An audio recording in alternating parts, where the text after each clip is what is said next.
જય શ્રી કૃષ્ણ, જય અન્નપૂર્ણા. મારી ચેનલમાં તમારું સ્વાગત છે. તો આજે હું લઈને આવી છું ગુલાબજાંબુ. આપણે બનાવીશું બ્રેડના ગુલાબજાંબુ. જોઈ શકો છો એકદમ સરસ તૈયાર થઈ ગયા છે.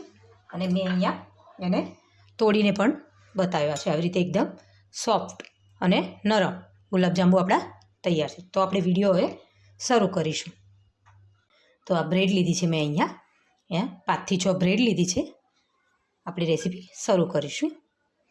તો બ્રેડને આપણને આવી રીતે એની જે આ કિનાર છે એને આપણે કટિંગ કરી લઈશું. અને આપણે સાઈડમાં લઈ લઈશું. અને બધા જ બ્રેડ આવી રીતે આપણે કટિંગ કરી લેવાના છે. બધા જ પાઉં બ્રેડ તૂટી ગઈ છે આવી રીતે આપણે એના કટકા કરી નાખશું. નાના નાના બધા જ આપણે એને કટકા કરી નાખવાના, ઝીણા ઝીણા.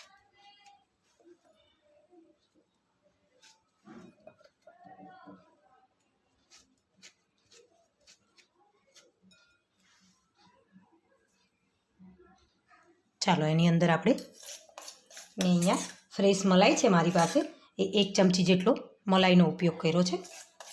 1 થી 1.5 ચમચી જેટલો મલાઈનો ઉપયોગ કર્યો છે. ફ્રેશ મલાઈ હોય એ લેવાની છે આપણે.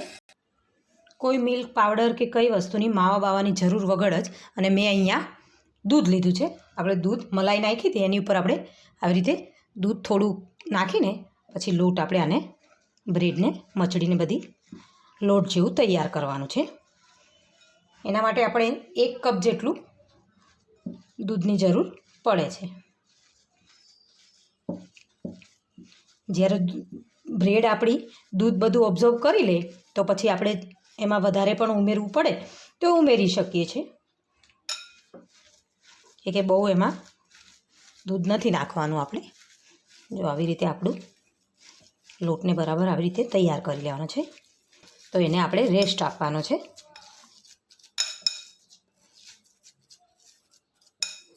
હવે એને આપણે 5 મિનિટ માટે ઢાંકીને મૂકી દઈશું.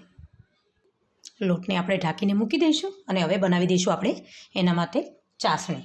તો મેં 6 બ્રેડ લીધા હતા, એમાં મેં 1 નાની વાટકી ખાંડ લીધી છે, એ જ લીધું છે, અને કેસર લીધું છે. મેં અહીંયા પેન મૂકી દીધી છે ચાસણી બનાવો. ગેસને કરી દીધો મેં ચાલુ. જે વાટકીથી આપણે ખાંડ લીધી છે એ જ વાટકીથી આપણે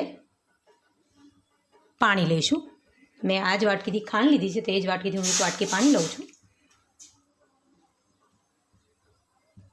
અને 1 વાટકી મારી પાસે અહીંયા 1 વાટકી મારી પાસે ખાંડ છે અહીંયા, તો એ ખાંડ ઉમેરી દઈશું. કોઈ વધારે મીઠું ખાતું હોય, આ પરફેક્ટ માપ છે. જો વધારે મીઠું ખાતા હોય તો તમે કરી શકો છો. ચાસણી આપણે હલાવીશું. ખાંડને ઓગળવા દેવાની છે. ગેસની ફ્લેમ આપણે થોડી ધીરી કરશું કે ધીમા તાપે ખાંડ કે હલાવતા રહેવાનું છે, નહીં તો ખાંડ નીચે કઠણ થઈ જશે. ચાસણી આપણી ઉકળવા લાગી છે, એમાં હું આવી રીતે એલચી નાખી દઈશ.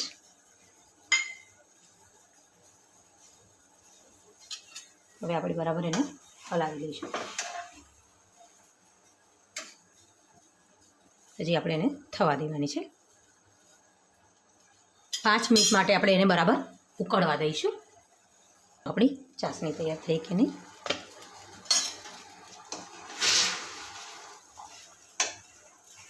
જોઈ શકો છો આવી રીતે આપણે એને જોઈ શકો. ચીકણું લાગે કેમ કે આમાં આપણે તાર કરવાનો નથી. તાર કરીશું કોઈ મતલબ નથી આનો, કે આપણે નોર્મલ ચાસણી બનાવવાના છે. એ થોડી ઘટ થઈ જાય એટલે આપણે એને બંધ કરી દેવાનું છે. 5 મિનિટ 10 મિનિટ જેવું થઈ ગયું. હવે જોઈ શકો છો ચાસણી આપણી જાડી થઈ ગઈ છે. હવે આપણે ગેસને બંધ કરી દઈશું. ચાસણી મેં ઢાંકી દીધી છે. અહીંયા ઢાંકેલી રાખીશ તો એ ગરમ રહેશે. એટલામાં આપણે ગુલાબજાંબુ બનાવવાની આપણે તૈયારી કરી લઈશું. ચાલો આપણું બ્રેડનો લોટ તૈયાર થઈ ગયો છે. જોઈ શકો છો તમે. આપણે પાણી બીજું દૂધની જરૂર નથી. તો હવે આપણે એમાં તેલવાળો આવી રીતે હાથ કરીને કે ઘીવાળો, મેં અહીંયા ઘીવાળો કર્યો છે, તમે તેલ પણ ઉપયોગ કરી શકો છો. આવી રીતે આપણે જેવી રીતે તમારે બોલ્સ બનાવવા હોય, ગુલાબજાંબુની જે સાઇઝ બનાવી હોય એ સાઇઝ રીતે તમે આને, બહુ વજન દેવાની કે આ ફાટવાની કોઈ મગજમારી હોતી નથી. જોઈ શકો છો એકદમ સરસ બોલ તૈયાર થઈ ગયો છે. તો આવા આપણે બોલ બનાવી દઈશું. આપણે એને તેલ ગરમ કરવા મૂકી દીધું છે મેં અહીંયા સાઈડમાં. જ્યાં સુધી બોલ બને ત્યાં સુધીમાં તેલ ગરમ થઈ જશે. તેલ ગરમ થઈ જાય કે આપણે એને તળી લઈશું. ચાલો, આપણે બધા જ આ બોલ્સ તૈયાર થઈ ગયા છે સરસ. હવે આપણે તળવાની તૈયારી. જોઈ શકો છો મેં અહીંયા તેલને ગરમ કરવા મૂકી દીધું છે. ધીમા તાપે આપણે તેલને ગરમ થવા દઈશું. બહુ ફાસ્ટ ગરમ નથી થવા દેવાનું. ચાલો, આપણું તેલ ગરમ થઈ ગયું છે. તો જે આપણે બોલ બનાવ્યા છે એ અંદર ઉમેરી દઈશું. પહેલાં છે ને આપણે 2 બોલ કે 3 બોલ નાખીને એને ચેક કરીશું. જો તેલ આપણું ઠંડુ હશે તો નીચે ચીપકી જાય, એને વધારે આપણે હલાવવાની જરૂર નથી. જ્યાં સુધી એ કવર થાય ત્યાં સુધી એને એમ જ તળાવવા દેવાના છે. એના રીતે જો નીચેથી છૂટા થશે ને પછી જ આપણે એને હલાવીશું. જોઈ શકો છો હવે એકદમ બોલ છૂટા થઈ ગયા છે. તો હવે આપણે એને ધીમા તાપે હલાવતા હલાવતા તળવાના છે. એકદમ ફાસ્ટ ગેસે નથી તળવાના, એકદમ ધીમા તાપે એને તળીશું આપણે. આવી રીતે આપણું તેલ ગરમ થયું છે કે નહીં એ ચેક થઈ જાય છે. જો એકસાથે જ આપણે બધા બોલ્સ અંદર ઉમેરી દઈશું તો જો ચીપકી જશે તો પછી ખરાબ થઈ જાય. એના કરતાં આવી રીતે આપણે ચેક કરીને જો કરશું તો એને હલાવીને બધી જ બાજુ સરખા તળાવવા દેવાના છે. બરાબર ફ્રાય થઈ જાય, બ્રાઉન કલર સુધી આપણે એને થવા દેવાના છે. કહો છો થાય છે, હજી આપણે એને બરાબર બ્રાઉન કલર થવા દેવાનો છે. નહીંતર એ અંદર જ્યારે ચાસણીમાં આપણે ઉમેરીશું ને ત્યારે ઉપરનું ચાસણી પૂરી અબ્ઝોર્બ કરી લે છે એટલે એ કવર ફાટી જશે નહીં. એટલે આપણે એને બરાબર બ્રાઉન કલર થાય ત્યાં સુધી તળાવવા દેવાના છે.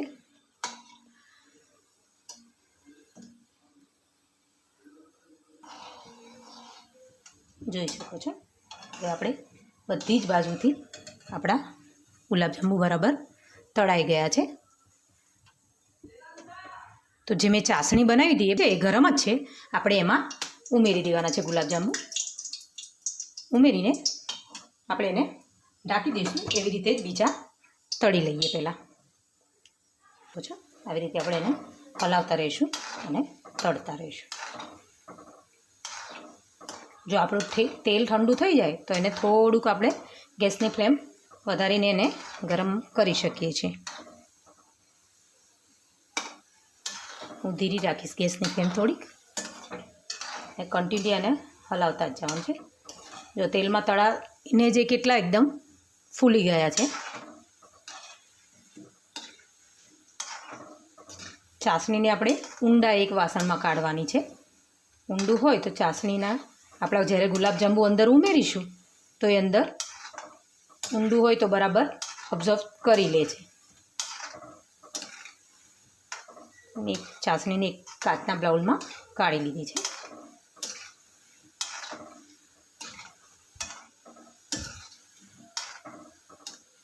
મેં અહીંયા ના પાવડર, ના મિલ્ક પાવડર કે માવો કોઈ વસ્તુનો ઉપયોગ નથી કર્યો.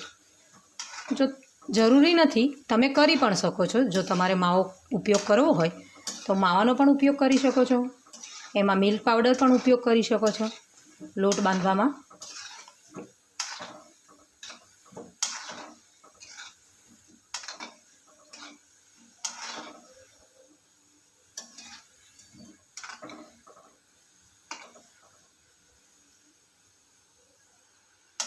જોઈ શકો છો થઈ ગયા છે આપણા ગુલાબજાંબુ હવે તૈયાર.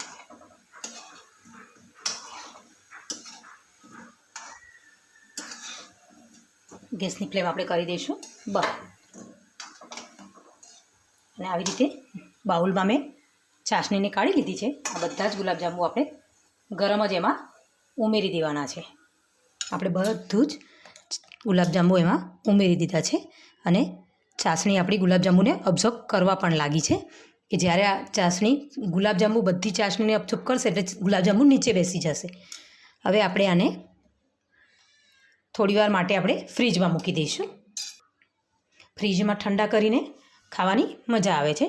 જો તમને મારો વિડીયો પસંદ આવ્યો હોય તો લાઈક કરો, શેર કરો અને કમેન્ટ કરવાનું ભૂલતા નહીં.